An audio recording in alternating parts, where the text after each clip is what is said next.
সমগ্ৰ হাজোবাসী তথা অসমবাসী তথা সমগ্ৰ বিশ্ববাসীক শুভেচ্ছা জনাইছো।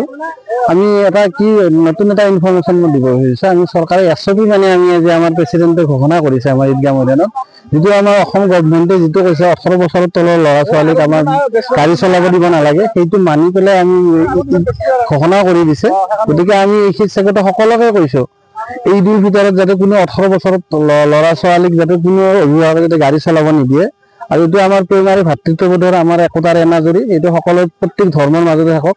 হিন্দু মুছলমান সকলে আমি মিলি জুলি বাস কৰিব লাগিব। আমাৰ এইখন যিহেতু ভাৰতবৰ্ষ, হিন্দুস্তান, সকলে আমি একতাৰ এনাজৰীৰে আমি ঈদ উল ফিতৰ আমি পালন কৰিছো আৰু অনাগত দিনত এনেকে আমি সদায় পালন কৰি যাম। আজি সমগ্ৰ বিশ্বৰ লগতে ভাৰতবৰ্ষৰ তথা অসমৰ হাজো সমষ্টিৰ অন্তৰ্গত দলৈতলা গাঁৱত আমি দলৈতলা পবিত্ৰ ঈদগাহ ময়দানত সমূহীয়াভাৱে ঈদৰ নামাজ সম্পন্ন কৰিলোঁ। আৰু এই চেগতে মই বিশ্বৰ যিমানবোৰ ধৰ্ম আছে সকলো ধৰ্মলৈ এই ঈদৰ বাৰ্তা শান্তিৰ বাবে মই আশা কৰিছোঁ সকলোৰে ভাতৃত্ববোধৰ এটা নিদৰ্শন থাকিব। সকলোলৈ ধন্যবাদ থাকিল।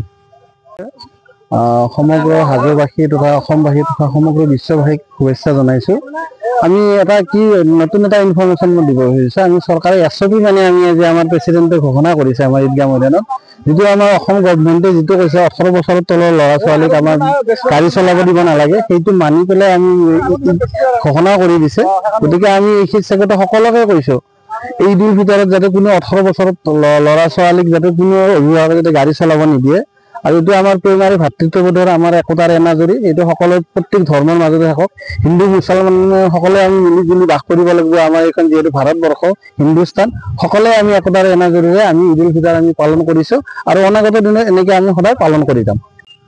আজি সমগ্ৰ বিশ্বৰ লগতে ভাৰতবৰ্ষৰ তথা অসমৰ হাজো সমষ্টিৰ অন্তৰ্গত দলৈতলা গাঁৱত আমি দলৈতলা পবিত্ৰ ঈদগাহ ময়দানত সমূহীয়াভাৱে ঈদৰ নামাজ সম্পন্ন কৰিলোঁ। আৰু এই চেগতে মই বিশ্বৰ যিমানবোৰ ধৰ্ম আছে সকলো ধৰ্মলৈ এই ঈদৰ বাৰ্তা শান্তিৰ বাবে মই আশা কৰিছোঁ সকলোৰে ভাতৃত্ববোধৰ এটা নিদৰ্শন থাকিব। সকলোলৈ ধন্যবাদ থাকিল।